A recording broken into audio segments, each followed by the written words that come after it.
అందించడం మనతో పాటుగా గెస్ట్ రైటర్ తెలకపల్లి రవి గారు సిద్ధంగా రవి గారు నమస్తే సార్. నమస్తే వర్మ. సరే, ఈరోజు చంద్రబాబు నాయుడు గారు అమరావతి అంత సందడిగా నిర్మాణాలు, హడావుడు, ఓపెనింగ్లు ఇవన్నీ కూడా చాలా సుదీర్ఘమైన స్పీచ్ కూడా ఇచ్చారు ఆయన. సో అమరావతి మళ్ళీ పునర్జీవం పోసుకుండి పరిగెడుతుందా ఆంధ్రప్రదేశ్ రాజధాని? అంటే అమరావతికి సంబంధించి కీలకమైన ఘట్టం అంటే సీడ్ యాక్సిస్ రోడ్డుకు ఉన్న ఆటంకాలు తొలగిపోవటం, ఆ మధ్యలో ఒక 30 ఎకరాల భూమి ఇవ్వడానికి సంబంధించి కొన్ని అభ్యంతరాలు వస్తే హైకోర్టు ఆ పిటిషన్ తోసిపుచ్చి అది ఇవ్వండి, ఈ కాకపోతే సేకరణ ప్రకారం వాళ్ళకి ఇచ్చే పరిహారం అది ఇవ్వండి అని చెప్పడంతో అది మొన్న రాత్రి, ఈరోజు ప్రారంభోత్సవం అంటే నిన్న చాలా ఆగమేఘాల మీద దాన్ని చేశారు. దీనివల్ల ఏమవుతుందంటే ప్రకాశం బ్యారేజ్ దాటిన తర్వాత ఇప్పుడు అమరావతిలోకి వెళ్ళాలంటే తిరిగి ఇదంతా వెళ్ళాలి. అలా కాకుండా ఆ సీతానగరం దగ్గర ఉన్న బకింగ్హామ్ కాలువ మీద వేసినటువంటి స్టీల్ బ్రిడ్జీలు, ఆ తర్వాత రోడ్డు, దాంతో స్ట్రైట్గా అంటే కరకట్ట రోడ్డుకు సమాంతరంగా సూటిగా లోపలికి వెళ్ళే అవకాశం లభిస్తుంది. ఇది అమరావతి యొక్క యాక్సెసిబిలిటీని, ఆ ప్రాంతం రాజధాని ప్రాంతం యొక్క యాక్సెసిబిలిటీని చాలా పెంచుతుంది. దానికి తోడు ఎమ్మెల్యే ఎమ్మెల్సీలు ప్రజాప్రతినిధుల క్వార్టర్స్ ప్రారంభించటం, ఇవన్నీ కూడా కొంచెం ఉత్సాహం ఊపించే అంశాల కింద భావించాల్సి ఉంటుంది. అంటే కొత్త ప్రభుత్వం వచ్చి మొదలుపెట్టిన తర్వాత ఒక ప్రధాన ఘట్టం అని చెప్పాలంటే దీన్ని చెప్పాలి. సరే, చంద్రబాబు సహజంగా ఈ సందర్భంలో ఆయన మంత్రులందరూ ఉన్నారు, సిఆర్డీఏ కమిషనర్, ఆయన కొంత ఈ విషయాలు చెప్పాక చంద్రబాబు మాట్లాడారు. ఇంకా మామూలుగా ఆయన ధోరణిలో ఈ రాష్ట్రం విడిపోయినప్పటి నుంచి ఉన్న పరిస్థితులు, దీనికి ఆటంకాలు, వాటన్నింటి తల ఎలా చేశాను ఇవన్నీ చెప్పాడు. తనకు ఒక అవకాశం వచ్చింది, దాన్ని ఇలా ఉపయోగించుకొని చేశామని. అలాగే జగన్మోహన్ రెడ్డి ప్రభుత్వం ఉన్నప్పుడు దీన్ని ఆపడానికి తాత్కాలికంగా బ్రేక్ వేయటము అయినా కానీ అధిగమించి వచ్చింది. ఇంకెవరు అమరావతిని ఆపలేరు. ఈ విధంగా నిన్న మొన్నటి నుంచి కూడా ఛానల్స్, మీడియా కూడా దీని మీద బాగా అమరావతి ఎలా వెలిగిపోతుంది చూడండి, ఇవన్నీ కూడా పెడుతున్నారు. అది మీరు చూస్తున్నారు కదా.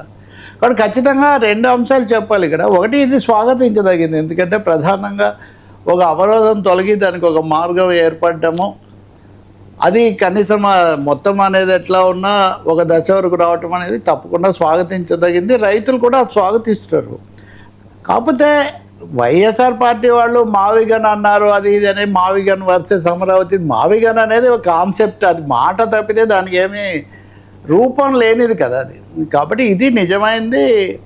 ఈరోజు ప్రారంభం రోడ్డు ఇది ప్రారంభం అవుతుంది. ఆ తర్వాత ఎమ్మెల్యే క్వార్టర్స్, ఎమ్మెల్సీ కూడా ఆ క్వార్టర్స్ కీస్ కూడా చంద్రబాబు హ్యాండ్ ఓవర్ చేసుకుంటారా, చివరిదాకా వెళ్ళి ఆయన చూసి వచ్చారు. ఈ విషయాలన్నీ రాజకీయాలన్నీ మాట్లాడారు. అందుకని రాజధాని నిర్మాణానికి సంబంధించి రైతులు, స్థానికులు, అలాగే రాకపోకలు కావడానికి గ్రామాల లోపలి అవడంతో లోతట్టు ఇది లేకుండా పోవటం సమస్యలు. సో ఇప్పుడు E3 అనేటటువంటి ఒక ప్రధానమైన దారి ఇది వస్తుంది. దీనివల్ల ఇంకా చిన్న సాంకేతిక వివరాలు కూడా ఉన్నాయి, కానీ ప్రధానమైన అంశం మటుకు అమరావతికి రాజమార్గం అని ఇట్లాంటివన్నీ చెప్తున్నారు.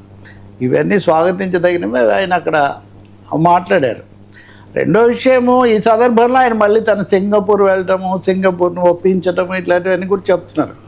2 విషయాలు. సింగపూర్ ఇక్కడ ఏం కట్టలేదు, ఇందులో ప్రతి పైసా రాష్ట్ర ప్రజలదే. అంటే రేపు అప్పు కట్టాలి, ప్రపంచ బ్యాంక్ ఇచ్చిన అప్పు తీసుకొని వాటి ద్వారా ప్రభుత్వం నిర్మించిందే తప్ప సింగపూర్ కానీ ఇంకొకరు కానీ దీనికి సంబంధించి చేసింది బహుశా ఏమీ ఆర్థికంగా ఇంకోటి ఏమైనా సాంకేతికంగా ఏమైనా సాయం తీసుకున్నారేమో తెలియదు. కానీ రెండోది, దీని తర్వాత భూములు ఇచ్చిన రైతులు ఆశించినట్టు ఆయన అన్నారు. ఉదాహరణకు 35,000 ఎకరాలు ఇచ్చారు నా మీద నమ్మకంతో, పూలింగ్ అని. నిజంగా పూలింగ్ మీద ఒక ఆశతోనే రైతులు ఇచ్చారు. నేను ఇక్కడ చెప్పదలుచుకుంది, ఈ 10-12 ఏళ్లలో ఈ విషయమే చాలాసార్లు మాట్లాడాను, చాలా విమర్శలు, వివాదాలు కూడా ఉంటాయి.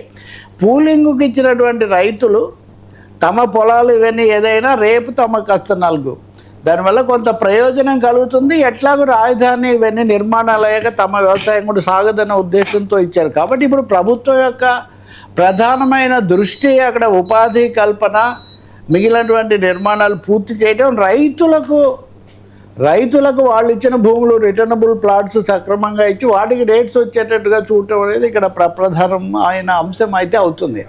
మరి దాని మీద తర్వాత దృష్టి పెడతారని చెప్పి మనం కోరుకోవాలి. ఇంకా రెండవది, కార్పొరేట్లు వాళ్ళకు భూములు ఇవ్వటము.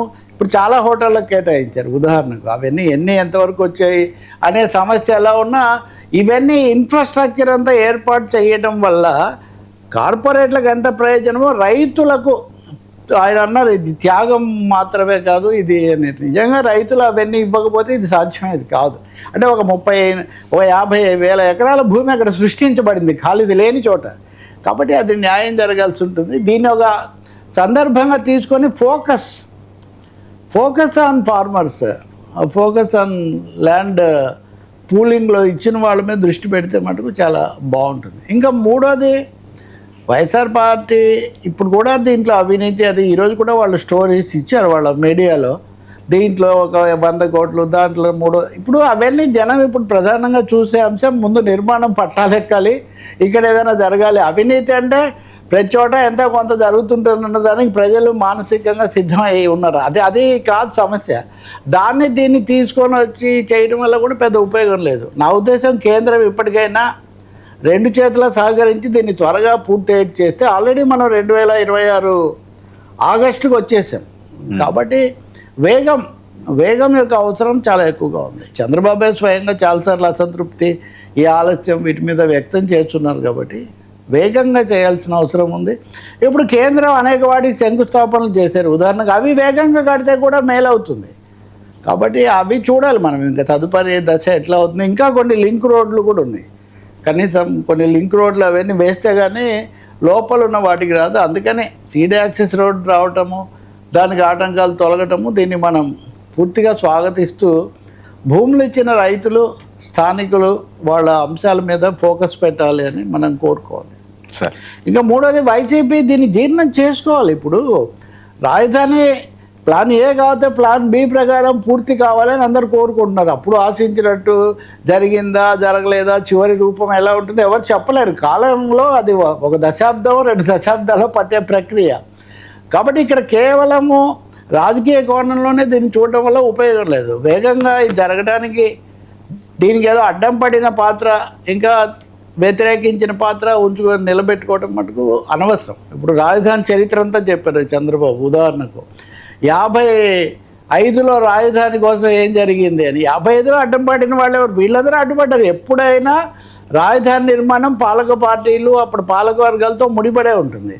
అప్పుడు తిరుపతి అని కొందరు ఎందుకన్నారు, విశాఖపట్నం అని కొందరు ఎందుకన్నారు, ఇక్కడ కర్నూలుకి ఎందుకు పోయింది, విజయవాడకు ఎందుకు వ్యతిరేకించారు, వీటన్నిటికీ రాజకీయ కారణాలు ఉంటాయి.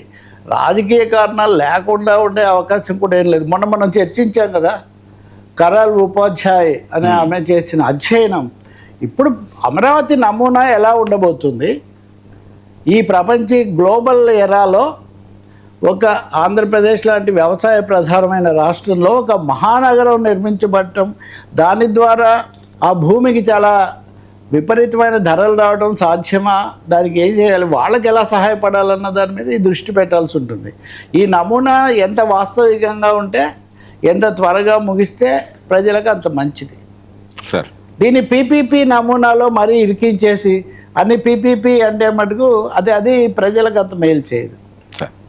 సరే, ఇది ప్రజా రాజధాని అన్నారు కదా, ప్రజా రాజధాని వాళ్ళు పీపీపీ రాజధాని అవ్వకూడదు. నేను కోరుకునేది ఒకటి.